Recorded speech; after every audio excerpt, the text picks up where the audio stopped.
चलिए आपको आज की पहली न्यूज़ बताते हैं। फिजिक्स वाला ने 100 से ज़्यादा एम्प्लॉयज़ को ले ऑफ कर दिया। फिजिक्स वाला ने अपने एडटेक कंपनी में पहली बार 120 से 150 एम्प्लॉयज़ को निकाल दिया। फिजिक्स वाला ने कंफर्म किया है कि 70 से 120 तक एम्प्लॉयज़ को ले ऑफ किया गया, लेकिन उन्हें इनकार किया गया कि ये किसी मास फायरिंग का हिस्सा था। आइए आपको एक और न्यूज़ बताते हैं। उबर बैक्ड एवरेस्ट फ्लीट ने फाइनेंशियल ईयर 23 में 466 करोड़ का रिवेन्यू अर्न किया और 41 करोड़ का प्रॉफिट भी अर्न किया। मुंबई बेस्ड कंपनी ने फाइनेंशियल ईयर 22 में 113.3 करोड़ का रिवेन्यू अर्न किया, जो फाइनेंशियल ईयर 23 में 4 टाइम्स बढ़कर 466 करोड़ हो गया। एवरेस्ट फ्लीट इंडिया में शेयर्ड मोबिलिटी स्पेस में काम करता है और ये उबर और ओला जैसे राइड शेयरिंग कंपनीज के साथ एक एग्जिस्टिंग पार्टनर भी है। कंपनी के मुताबिक ये उबर इंडिया का सबसे बड़ा प्रोफेशनली मैनेज्ड फ्लीट सप्लायर है।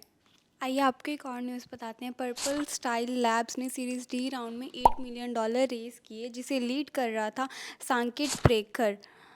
इसमें Signet Harish Shah family office, Hira group family office और भी इन्वेस्टर्स थे, जैसे कि नीलेश भटनागर, मसाबा गुप्ता, राहुल गर्ग, अतुल गुप्ता और सिंगुलरिटी ग्रोथ अपॉर्चुनिटीज फंड्स ने भी पार्टिसिपेट किया। इस फंडिंग को वो most probably business expansion, product development या स्ट्रेटेजिकल इनिशिएटिव्स के लिए यूज़ करेंगे।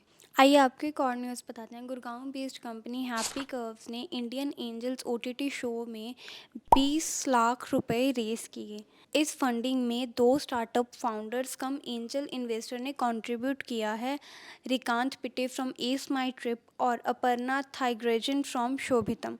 हैप्पी कर्व्स इस कैपिटल को अपने बिजनेस ऑपरेशंस और ब्रांड वैल्यू को बढ़ाने के लिए यूज़ करेंगे और अलग अलग स्ट्रेटेजिकल इन्वेंशंस को बूस्ट करने के लिए और अपने प्रोडक्ट्स को देश भर में एक बड़ी ऑडियंस तक पहुंचाने के लिए यूज़ करेंगे। मनी कंट्रोल की रिपोर्ट के अकॉर्डिंगली बायजूस ने फिर से मिस कर दी है deadline to pay final settlements of laid off employees. Bengaluru based company ने पहले पेमेंट्स की डेट सितंबर से नवंबर में शिफ्ट कर दी थी।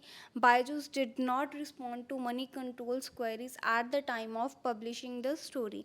कंपनी के एक सोर्स ने बताया कि बायजूस पेमेंट्स को वीकली बेसिस पर कर रहा है और उन्होंने पहले ही अक्टूबर की पेमेंट्स को सेटल कर दिया था, लेकिन कम से कम 10 एम्प्लॉयज़ अभी तक अपने फाइनल सेटलमेंट्स का वेट कर रहे हैं, जो कि कंपनी ने जून जुलाई में ले ऑफ किए गए थे।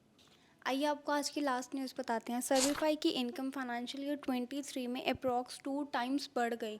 सर्विफाई का रिवेन्यू फाइनेंशियल ईयर 23 में बढ़कर 611 करोड़ तक पहुंच गया, जबकि फाइनेंशियल ईयर 22 में ये 313 करोड़ था। कंपनी का business India, China, Europe, the middle east, Canada और यूएस में चल रहा है। फाइनेंशियल ईयर 23 में इंडिया ने कंपनी की रिवेन्यू में 62.5% कंट्रीब्यूट किया, जबकि यूएस ने टोटल कलेक्शन का 35% कंट्रीब्यूट किया। India versus Australia world cup finals ने क्विक कमर्स फर्म्स जैसे कि स्विगी, जोमैटो, जेप्टो वगैरह के ऑर्डर्स को हाईली इम्पैक्ट किया। इवन दो ये इंडियन क्रिकेट टीम के 6th वर्ल्ड कप जीतने का दिन नहीं बन पाया, पर क्विक कमर्स कंपनी के सेलिब्रेशन का रीज़न ज़रूर बन गया। फ्लावर से लेके सॉफ्ट ड्रिंक्स और चिप्स तक कस्टमर्स ने स्विगी, जेप्टो जैसे प्लेटफॉर्म्स पे ऑर्डर किया, जिससे उनकी बेस्ट एवर सेल्स 19 नवंबर के दिन हुई। फॉर इंस्टेंस जेप्टो ने 4 से 5 लाख ऑर्डर्स लिए, जो उनका हाईएस्ट ऑर्डर वॉल्यूम था।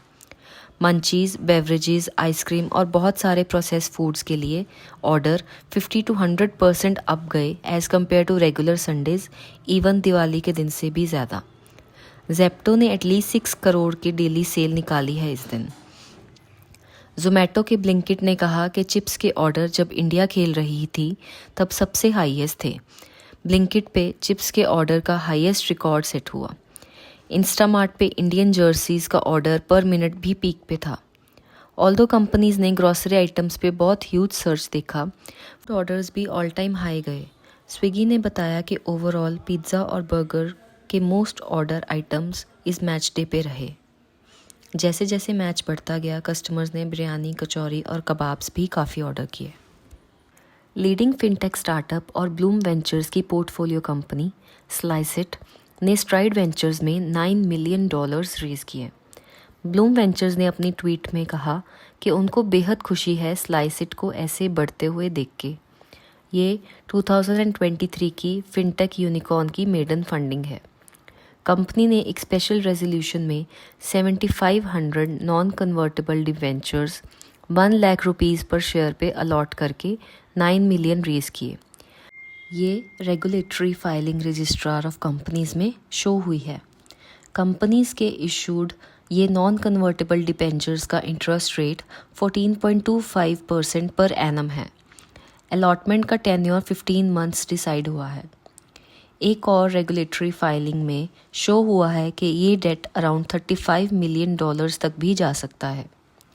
Last month slice and north east small finance bank ने अपनी अनाउंसमेंट में कहा कि ये मर्जर फाइनेंशियल एक्सेसिबिलिटी एक्सपैंड करने के लिए रखा गया है। स्लाइस ने मार्च में 5% स्टेक गुवाहाटी हेडक्वार्टर्ड बैंक से ऑलरेडी $3.42 मिलियन में एक्वायर कर लिया था। इसका रफ वैल्यू $68.4 मिलियन है। स्लाइस ने नवंबर 2021 के सीरीज सी राउंड में $340 मिलियन रेज किए, जिनकी वैल्यू $1.5 बिलियन से भी ज़्यादा है।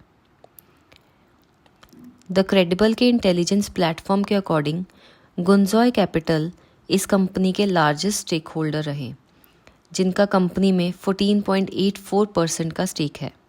कंपनी के को फाउंडर का इसमें 8.21% का स्टेक है।